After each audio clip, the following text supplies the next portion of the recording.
Bismillahirrahmanirrahim. Assalamualaikum warahmatullahi wabarakatuh. Baiklah, pada kesempatan video kali ini kita akan membahas sebuah tema dengan judul Jangan Boros. Mari kita simak video ini sampai selesai. Alhamdulillahil amiri bil adli wal ihsan wan nahi anil zulmi wal udwan. Ahmaduhu subhanahu wa ashkuruh wa usni alaihil khaira kullah. Ashhadu an la ilaha illallah wahdahu la syarikalah wa ashhadu anna Muhammadan abduhu wa rasuluh wa usalli wa usallimu ala nabiyyihi nabiyyir rahmah Muhammadin imamil mursalin wa khatamin nabiyyin wa ataradda an alihi at-tahirin at-tayyibin wa an wa sahabatihil bararatil khairin. Ya ayyuhallazina amanu taqullaha haqqa tuqatih wa la tamutunna illa wa antum muslimun. Amma ba'du. Boros dalam segala hal adalah tindakan tercela atau bahkan haram, karena Allah memerintahkan kita untuk berlaku adil dan pertengahan dalam segala hal, serta melarang kita berlaku berlebihan dan boros. Allah berfirman, wallazina iza anfaqu lam yusrifu wa lam yaqturu wa kana baina dzalika qawama. Dan termasuk hamba-hamba Tuhan yang Maha Pengasih, orang-orang yang apabila menginfakkan harta, mereka tidak berlebihan dan tidak pula kikir di antara keduanya secara wajar. Al-Furqan 7. Allah memuji mereka yang ketika mengeluarkan nafkah baik untuk diri sendiri maupun orang lain, nafkah yang mereka keluarkan adil, artinya tidak berlebihan ataupun kurang dari batas kebutuhan. Dengan demikian mereka tidak berlebihan hingga melebihi batas kebutuhan, dan tidak pula mengurangi hingga tidak memenuhi ke batas kebutuhan. Nafkah yang mereka keluarkan berada di antara berlebihan dan pelit, artinya pertengahan dan adil. Ketentuan pertengahan seperti ini berlaku dalam segala hal, baik terkait harta, waktu, perkataan, tidur, pujian, ataupun celaan. Karena adil dan hemat harus diterapkan dalam segala hal, sehingga orang yang membelanjakan harta tidak boros dan tidak pula pelit. Waktu pun tidak ubahnya seperti harta, harus digunakan secara hemat, sebab apabila seseorang menyia-nyiakan waktu, ia pasti rugi besar. Demikian halnya dengan bicara, manakala seseorang berlebihan dalam berbicara dan menuturkan apa saja, semua itu justru akan menjadi petaka baginya. Bahkan dalam tidur pun demikian, manakala seseorang tidur secara berlebihan, ia akan menyia-nyiakan waktu yang sangat berharga dalam kehidupan. Sebaliknya, ketika seseorang kurang tidur, kesehatannya terganggu dan kehidupannya menjadi timpang. Orang yang berlebihan dalam hal pujian dan celaan juga sama seperti orang yang pelit pada kedua hal tersebut. Ia kadang menghadapi gangguan lantaran tidak adil ataupun hemat dalam hal pujian atau celaan. Ingatlah dan pahamilah hal ini, karena penjelasan ini sangat bermanfaat. Kata-kata bijak mengatakan sebaik-baik persoalan adalah pertengahan. Terkait pujian untuk umat Islam, umat yang istiqomah di pertengahan, Allah berfirman, wa kadzalika ja'alnakum ummatan wasatan litakunu syuhada'a 'alan nasi wa yakunar rasulu 'alaikum syahida. Yang artinya, dan demikian pula kami telah menjadikan kamu umat Islam, umat pertengahan, agar kamu menjadi saksi atas perbuatan manusia dan agar Rasul atau Nabi Muhammad menjadi saksi atas perbuatan kamu. Al-Baqarah 143. Sifat pertengahan yang dimiliki umat Nabi Muhammad ini nampak jelas di balik sikap terhadap Nabi Isa putra Maryam. Yahudi terlalu menghina Nabi Isa dan kedudukannya yang tinggi. Mereka mengatakan bahwa ia adalah tukang sihir dan anak zina. Na'udzubillah. Sebaliknya, kaum Nasrani berlebihan dalam menyikapi Nabi Isa, hingga mereka menyebutnya Allah, anak Allah, dan Tuhan ketiga bersama Allah.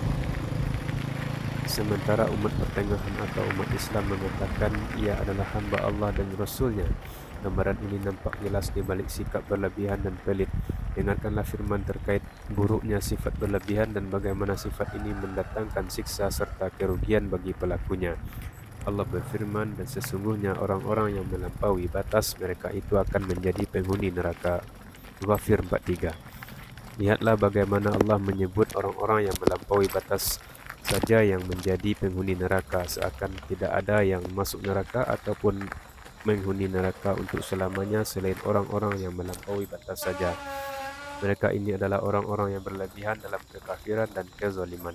Di sisi lain, kadang ada orang yang berlebihan dalam beriman dan berlaku adil, sehingga ia pun binasa seperti halnya orang yang berlebihan dalam kekafiran dan kezaliman.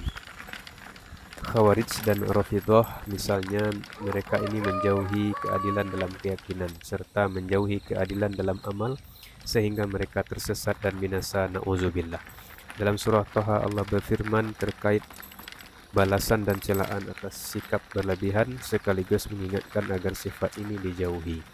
Wa kadzalika najzi man asrafa wa lam yu'min bi ayati rabbih wal azabul akhirati asyaddu wa abqa. Dan demikianlah kami membalas orang yang melampaui batas dan tidak percaya kepada ayat-ayat Tuhannya. Sungguh azab di akhirat itu lebih berat dan lebih kekal. Toha 127. Orang ini tertimpa celaka lantaran berpaling dari peringatan Allah, yaitu kitabnya, sehingga ia tidak beriman padanya dan tidak mengamalkan isinya. Sebagai balasannya, Allah mempersempit kehidupannya di dunia, sehingga ia hidup dalam kesempitan, sedih dan susah sepanjang hidup. Dan pada hari kiamat kelak ia dikumpulkan dalam keadaan buta.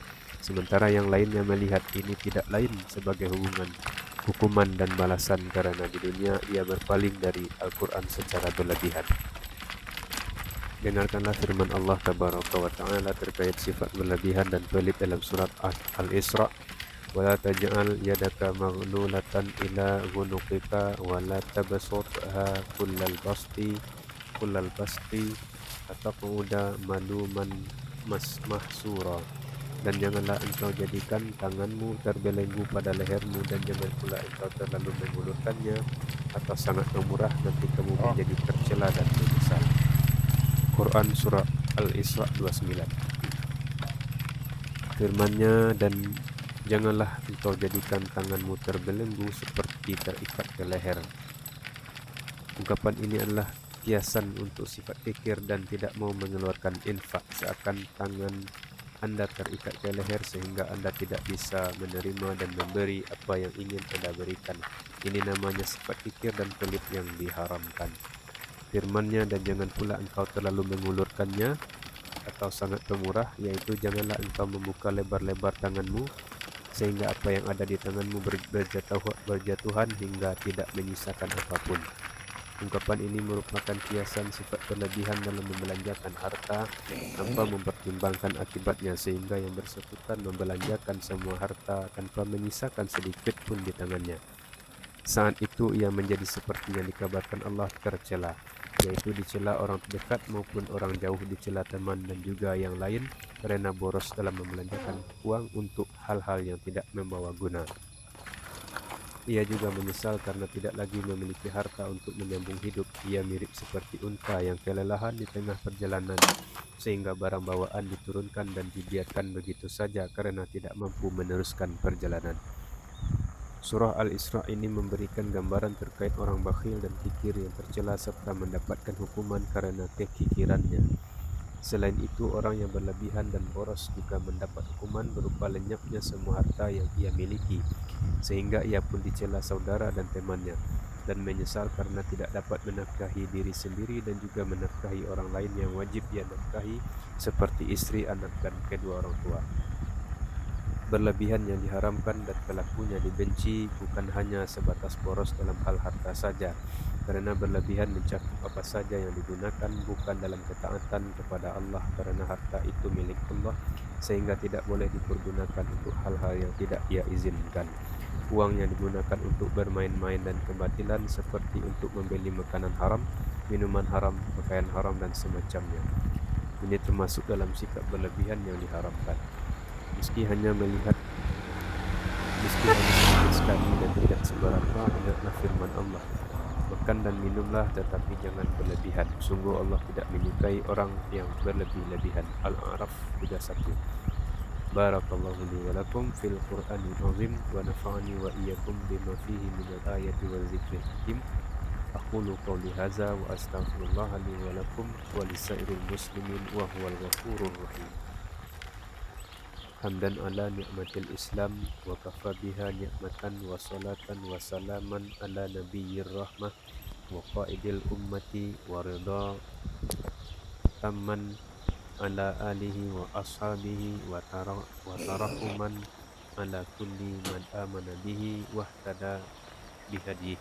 Amma ba'du, berlebihan adalah melampaui ambang batas yang seharusnya. Berlebihan haram hukumnya dan orang-orang yang berlebihan tidak disukai Allah. Maka dari itu waspadailah sikap berlebihan dalam segala hal. Karena berlebihan haram hukumnya, maka adil dan amat wajib hukumnya. Maka dari itu tunaikanlah kewajiban dan tinggalkanlah apa yang diharamkan. Niscaya kita semua akan selamat dari fitnah kehidupan. Allah berfirman, "Kulu washrabu wa la tusrifu innahu la yuhibbul musrifin."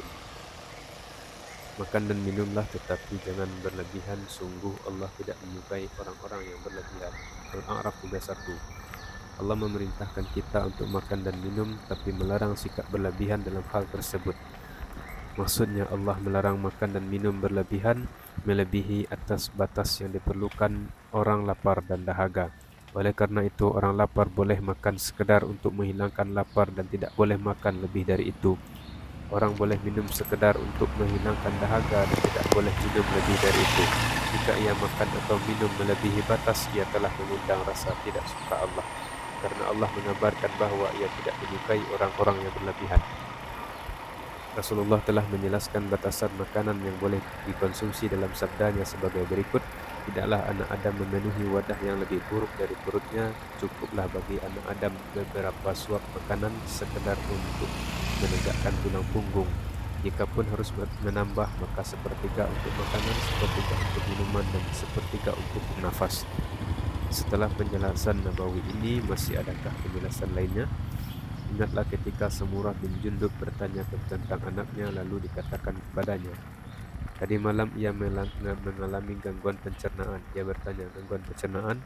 Mereka menjawab, ya. Ia kemudian berkata, andai dia meninggal dunia, aku tidak akan mensolatkan jenazahnya. Artinya, banyak makan hingga mengalami gangguan pencernaan haram hukumnya. Luqman berkata kepada anaknya, janganlah engkau makan hingga kenyang di atas rasa kenyang yang sudah ada. Karena jika kau membuang makanan untuk anjing, itu lebih baik daripada kau memakannya. Dengarkanlah sebuah peristiwa berikut. Harun ar-Rasyid memiliki seorang tabib Nasrani. Si tabib ini berkata kepada Ali bin Husain, di kitabmu tidak menyebutkan ilmu pengobatan sedikit pun, padahal ilmu itu ada dua, ilmu agama dan ilmu raga. Ali bin Husain kemudian berkata, Allah telah merangkum seluruh pengobatan dalam separuh ayat kitab ini. Si tabib Nasrani bertanya, apa itu? Ali bin Husain menjawab, firman Allah Azza wa Jalla, makan dan minumlah tetapi jangan berlebihan, sungguh Allah tidak menyukai orang-orang yang berlebih-lebihan. Al-A'raf 31.